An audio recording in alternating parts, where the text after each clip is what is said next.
Gimana jadinya kalau penjaga mayat sagne sama mayatnya sendiri?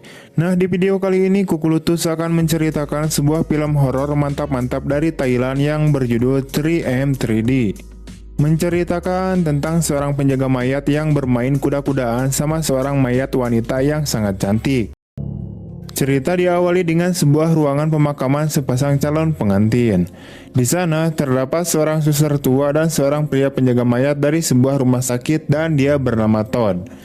Diketahui mayat sepasang pengantin tersebut disimpan di rumah milik mereka sendiri. Todd kemudian menanyakan kepada suster itu kenapa sepasang mayat pengantin itu tidak disuntik.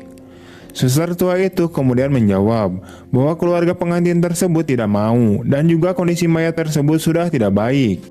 Mendengar hal itu, Todd kemudian menjadi sangat penasaran dan ingin melihat kondisi mayat tersebut. Namun ketika dia ingin membuka peti matinya, tiba-tiba saja dia dimarahi oleh suster tua itu.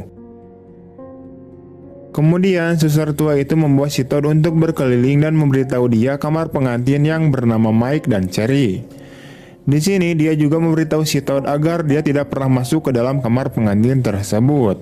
Suster tua itu kemudian mengatakan bahwa seharusnya rumah ini sudah menjadi rumah pengantin mereka. Namun seminggu yang lalu mereka telah mengalami kecelakaan sebelum hari pernikahannya. Karena kepo dalam kurung ingin tahu banget, Todd kemudian menanyakan perihal kecelakaan tersebut kepada si suster tua itu. Namun di sini si suster tua itu cuek, acuh, dingin dan tidak ingin menjawab pertanyaannya si Todd. Kemudian suster tua itu kemudian menyuruh si Todd untuk membuat sesajen yang sesuai dengan yang ada di menu. Yang dimana sesajen tersebut nantinya harus diberikan kepada mayat pengantin itu setiap malam. Setelah itu suster tua itu kemudian membawa si Todd ke kamarnya. Di sini dia lalu bertanya kepada si Todd, apakah kamu yakin tidak takut? Sementara itu, Todd kemudian menjawab bahwa dia sudah terbiasa untuk berurusan dengan dunia permayatan. Ditambah lagi, gaji yang ditawarkan untuk menjaga mayat di sini 6 kali lipat lebih tinggi daripada bekerja menjadi penjaga mayat di rumah sakit. Setelah selesai memberitahu si Todd semuanya, suster tua itu pun kemudian bergegas untuk segera pulang. Sementara si Todd dengan segala unek-unek dan semua rasa keingintahuannya, dia pun akhirnya nekat untuk memasuki kamar pengantin tersebut, yang jelas-jelas tadi sudah dicarek dan dilarang oleh si suster tua tadi. Todd pun kemudian bobo di kasur pengantin itu dan bukan di kamarnya yang sudah disiapkan. Tak lama kemudian, tiba-tiba saja patung yang berada di dalam kamar pengantin tersebut itu pun berbunyi. Akan tetapi, si Todd ini sudah tertidur dengan nyenyak, serasa bobo di atas kasur 1 miliar. Di malam harinya, Todd terlihat sedang menyiapkan sesajen untuk sepasang mayat pengantin itu. Setelah itu, dia pun kemudian memberikan sesajen pada pengantin tersebut. Namun saat dia sudah selesai dan ingin segera keluar dari ruangan itu, tiba-tiba saja dia mendengar suara toke yang berada di atas peti mati. Toke itu pun akhirnya masuk ke dalam peti mati wanita tersebut. Melihat hal itu, Todd pun kemudian berusaha untuk mengeluarkan toke itu dari dalam peti. Dia pun akhirnya membuka peti itu, dan alangkah olehoknya dia ketika ia melihat mayat pengantin itu yang sangat cantik dengan bibir tersenyum. Saat dia ingin menangkap toke itu dari pahanya si mayat wanita itu, tiba-tiba saja si peti mati lelaki itu bergeser dan menabrak peti mati si wanitanya. Di sini dapat kita ketahui si mayat pengantin laki itu tidak terima bahwa si Todd akan meraba pahanya si mayat wanita itu. Pada akhirnya Todd pun menutup kembali peti mati itu dan tidak jadi untuk mengeluarkan toke tersebut.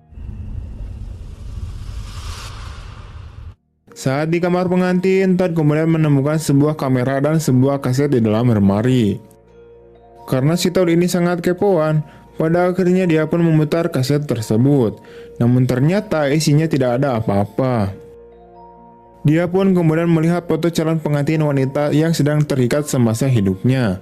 Pada saat itu juga, secara tak sengaja dia melihat sebuah tali dan mengikutinya. Yang ternyata tali tersebut berasal dari calon pengantin wanita yang dijahit di dadanya.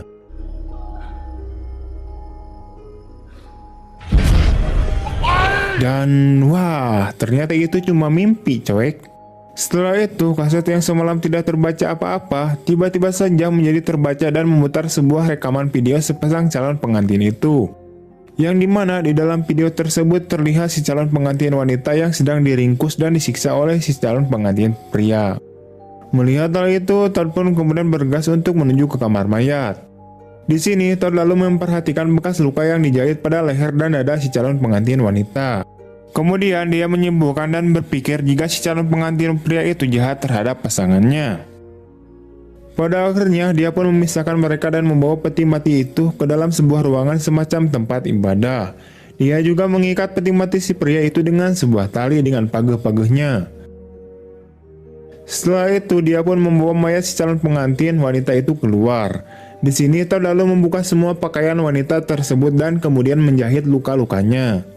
Dan si Todd ini juga menganggap si mayat calon pengantin ini sebagai pacarnya.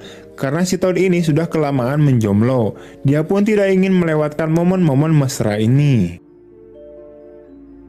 Keesokan harinya, Todd pun terlihat sedang memutar musik dan bersikap romantis terhadap mayat wanita calon pengantin itu.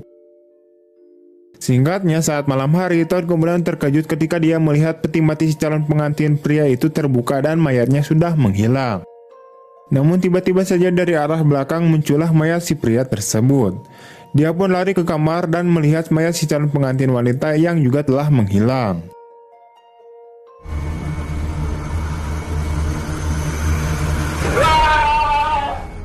Dan tiba-tiba saja dia ditarik ke kolong risbang dan kakinya dicongkel oleh mayat wanita itu dengan patung mini pengantin yang udah patah. Ketika dia berontak berusaha melarikan diri dan berhasil keluar, dia pun bertemu dengan mayat si calon pengantin pria itu. Setelah itu, kedua pasangan itu pun tiba-tiba saja memperlihatkan adegan kematian mereka berdua kepada si Todd. Yang ternyata si calon wanita itulah yang telah membunuh si calon pengantin pria. Sedangkan si wanita tersebut dia bunuh diri karena tidak punya pilihan lain. Melihat semua itu, Todd pun terlihat sangat terkejut dan tak mempercayainya. Dia pun mencoba untuk melarikan diri, namun tiba-tiba saja dia dikagetkan dengan kemunculan sosok jurik si mayat wanita itu yang menghadangnya dan kemudian menciumnya hingga pingsan.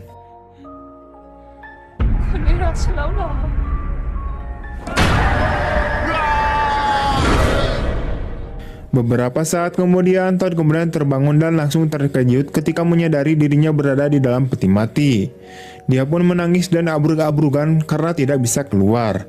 Yang ternyata di atas peti mati tersebut terdapat sosok juri jarian dari si pengantin wanita itu, dan setelah itu kemudian film pun tamat. Oke, wah itu dia untuk alur cerita dari film Kampret kali ini. Pesan moral yang dapat kita ambil dari cerita film kali ini adalah kita harus selalu mematuhi peraturan yang ada. Dan janganlah langsung menilai seseorang itu buruk sebelum kita tahu sifat yang sebenarnya.